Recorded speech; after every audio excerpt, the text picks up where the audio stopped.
Hey, good morning.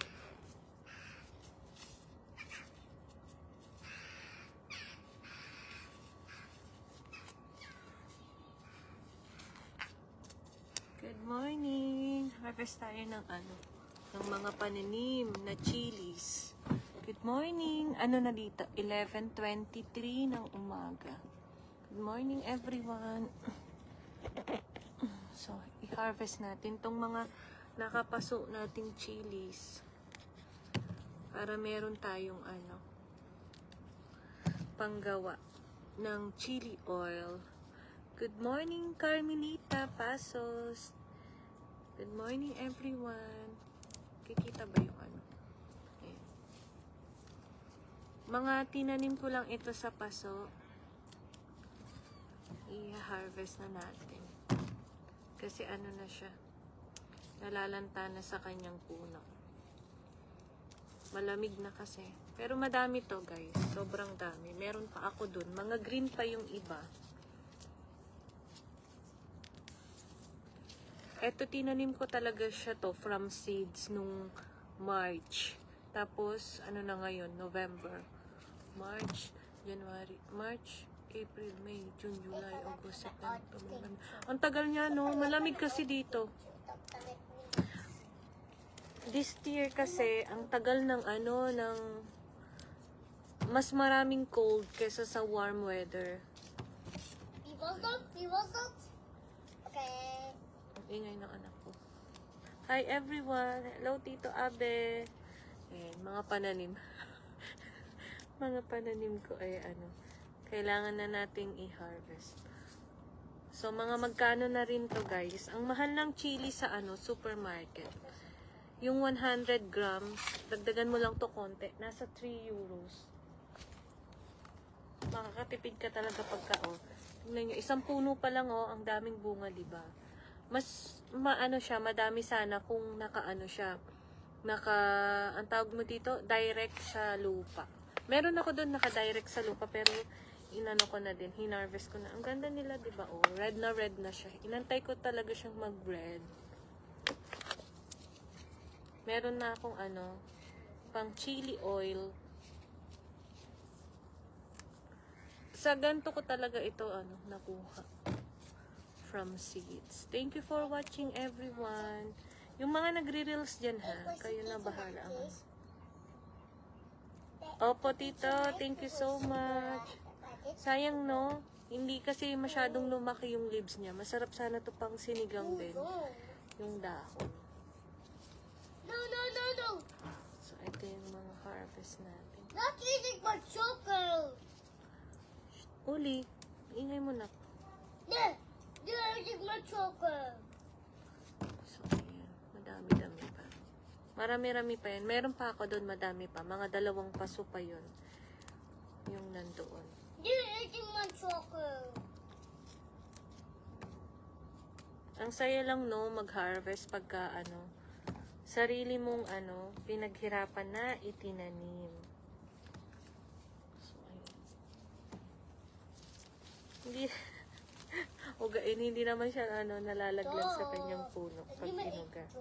Parang ginawang apple, no? Hey, Anisa.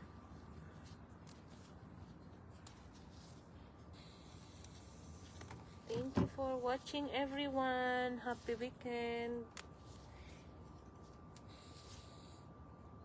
Ayan. So, ayan. Madami pa nga siya eh. Kaso lang, hindi ko alam kung pa to. Lalaki pa siya. Hayaan ko na lang siya sa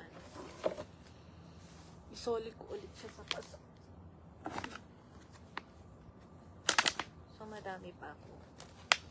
Tingnan nyo. Diba? Ang saya. Ang saya pagka madaming bunga. Ayan. Ito, madami siya. Kumusta kayo dyan, guys?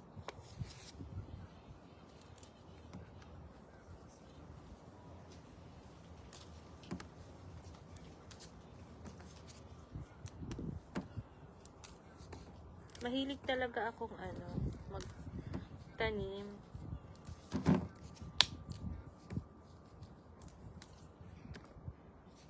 Hello, hello everyone. Yung mga nagre-reels dyan guys, kayo na bahala dalaw sa bahay ng isa't isa, okay? Kasi hindi ko kayo na-flex. Busy din ako, as in busy. Hello sis Rose and ayan, madami pa tayong madami pa tayong harvest to. Ay, anahin ko tong iba. Ito kasi ang dami niyang bunga. Kakatuwa. Ayan, thank you for watching sis. So, ayan, diba? Ang saya lang. Ano lang talaga. Simple lang yung kaligayahan ko. Charot. Simple lang. Ay, hi from Milan sis. Padala ka ng dito sis Jollibee. Miss na naming bumalik dyan.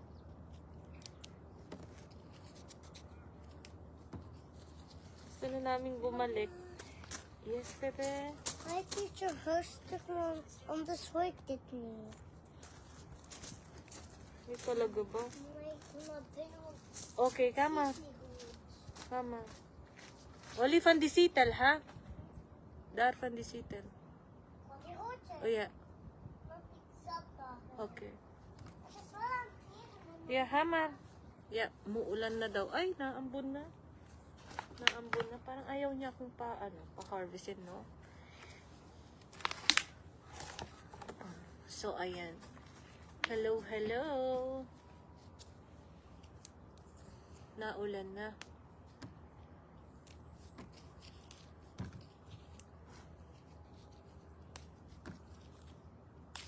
Yung iba, hayaan ko nga lang muna yung iba. Baka pa.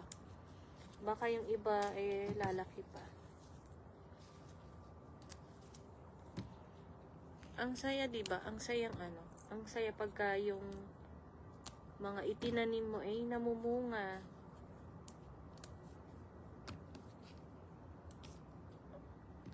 Ayan. Kasi gagawin ko siyang chili oil. Madami pang bunga itong iba. Hayaan ko na lang muna. Kasi pa naman siya. Baka sakaling lumaki pa yung iba. Tingnan nyo nga, na na siya, Hi, sis! Kumusta? Ito yung mga tinanim ko last time. So, ayan. Hindi ko pa nga na-upload yung nung itinanim ko siya. Ito na nag-harvest na ako.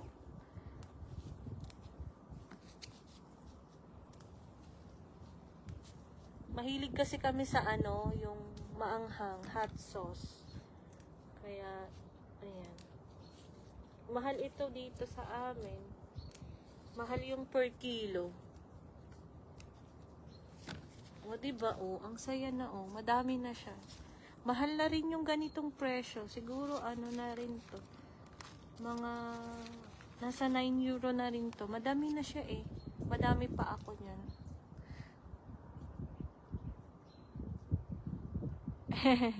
Oo, sis. Ayun pa nga, hindi ko pa natatapos yung ko.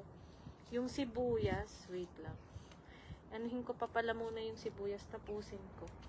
Kasi dito kailangan kong mag-video pa para may ma-upload ako mamaya. At tinatanim ko rin yung yung sibuyas. Sa paso ko lang siya tinatanim, guys. Yung sibuyas natin. Ayan.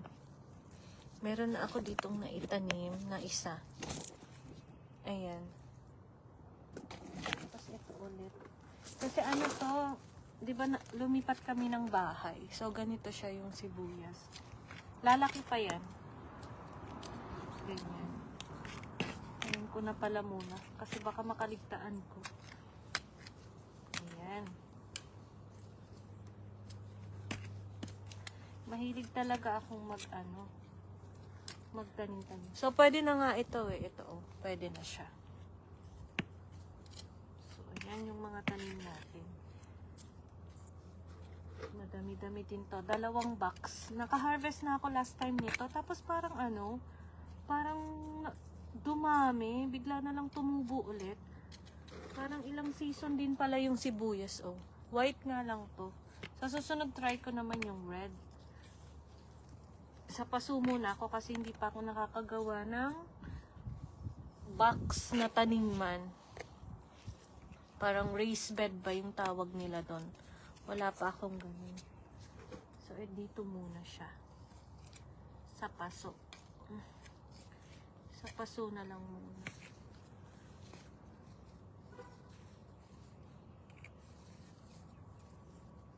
Sa paso. Ayan. So, okay na. So, okay na yan. Thank you for watching, everyone. Tapos, ito yung ano, gagawin nating pataba. Ayan. Ay. Ay, ay, ay. Ay, ay, ay. Ayan. Gagawin nating pataba yung ano, yung pears. Ayan yung pears na binalde ko last time. So, ayan lang naman, guys.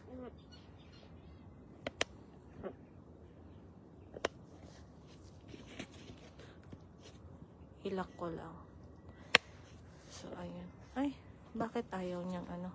Nagalaw siya. So, ayan lang naman, guys. Ay, hey.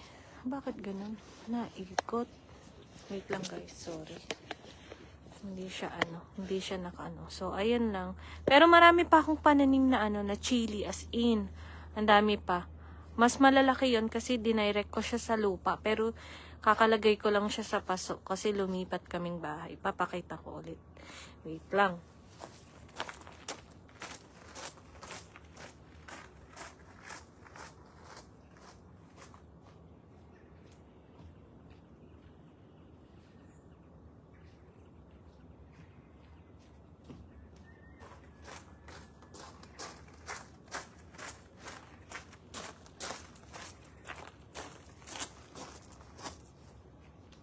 Ay, namumulaklak pa nga. Yan siya, guys. Oh, dinirect ko to sa lupa. Kakalagay ko lang siya dito sa paso. Kasi lumipat nga kami. Tignan nyo. Mas malalaki yung ano niya. Wait lang. Mas malalaki yung ano niya. Yung bunga niya, oh. Giant siya, oh. Mas malalaki. Tsaka ano, mas ano siya, mas fresh. Charot. Mas, ayan. Dito na ako kukuha ng pang ano ko, pang punla ko next year. So, kahit ano nga lang kahit mga 5 lang na ganito kalalaki, sobrang dami niya na yan. Sobrang marami na siya. Sa ganito lang din ako kumuha ng pangtanim last year. So, 'di ba, ang ganda nila. Yung kasi ano to, nakapaso. Tapos ito, nakadirect to sa lupa. So, 'di ba, guys? Pagka masipag kang magtanim, meron tayong ano, ma-harvest. Tapos silipin natin yung ano. Sige, sulit-sulitin na natin mga gulay. Silipin naman natin yung apple kung naubos na ng ating mga ano. Naubos na nila yung isa. Nalaglag na. Ayan, oh. Ayan. Hinayaan ko na lang talaga to sa mga ano, squirrel, tsaka sa mga ibon. Ayan. Ayan, oh. So, hayaan natin. Pagkain pa nila yan. Next time, itadirect ko na din to sa lupa. Masyado kasing mapuno dito. So, ito. Ito, kinakain na din nila. Hayaan na lang natin. Pagkain na nila yan. Tsaka meron pa yung maliliit. Pagkain na yan ng mga ano, ibon, tsaka squirrel. Magubat kasi dito sa likod. Kaya, ayan. Kaya may pagkain na yan sila. Sa susunod, magdilinis kami ng bonggang-bongga. Tapos, ito yung sayote naman natin. Parang ano, wala na talagang pag-asa yung sayote. Puro lang siya bulaklak. Tapos maliliit na bunga. Tapos ano na, hindi niya kinakaya. Hi everyone! Tsaka meron pa din tayong ano dito. Ang tawag mo dito, ayan o, yung blackberries. Wild blackberries. Here guys, oh, madami-dami pa yung wild blackberries natin. Pero hayaan na natin, sa mga birds na lang yan. So, ayun lang guys. Thank you for watching.